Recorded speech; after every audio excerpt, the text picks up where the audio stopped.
ಶುಕ್ರವಾರ ರಾತ್ರಿ ರಾಜ್ಯದ ಹಲವೆಡೆ ಧಾರಾಕಾರವಾಗಿ ಮಳೆ ಸುರಿದಿದೆ. ಉಡುಪಿ ದಕ್ಷಿಣ ಕನ್ನಡ ಜಿಲ್ಲೆಯಲ್ಲಿ ಗುಡುಗು ಸಿಡಿಲಿನ ಸಹಿತ ರಾತ್ರಿಯಿಡೀ ಮಳೆ ಸುರಿದಿದೆ. ರೆಮೆಲ್ ಚಂಡಮಾರುತದಿಂದಾಗಿ ಮಳೆ ತೀವ್ರತೆಯನ್ನ ಪಡೆದುಕೊಂಡಿದ್ದು ಹಲವೆಡೆ ಅನಾಹುತವನ್ನ ಕೂಡ ಸೃಷ್ಟಿ ಮಾಡಿದೆ. ಉಡುಪಿ ನಗರದ ಓಲ್ಡ್ ಬಸ್ ನಿಲ್ದಾಣದ ಸಮೀಪದಲ್ಲಿ ಗುಡ್ಡ ಕುಸಿತ ಉಂಟಾಗಿ ವಾಹನಗಳು ಜಖಂಗೊಂಡಿದೆ. ಕೃಷ್ಣ ಕಾಂಪ್ಲೆಕ್ಸ್ ನಾಗದೇವರ ಸನ್ನಿಧಿಯ ಪಕ್ಕದ ಆವರಣಗೋಡೆ ಕುಸಿತಗೊಂಡಿದೆ. ಕುಸಿತಗೊಂಡ ಗೋಡೆಯ ಮಣ್ಣಿನ ಅಡಿಯಲ್ಲಿ 3 ದ್ವಿಚಕ್ರ ವಾಹನಗಳು ಸಿಲುಕಿ ಜಖಂಗೊಂಡಿದೆ.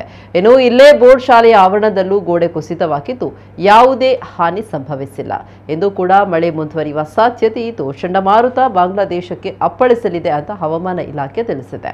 ಈ ಸಂದರ್ಭದಲ್ಲಿ ಮಳೆ ತೀವ್ರತೆಯನ್ನ ಪಡೆದುಕೊಂಡು ಗಾಳಿ ಸಹಿತ ಮಳೆಯಾಗುವ ಸಾಧ್ಯತೆ ಇದೆ.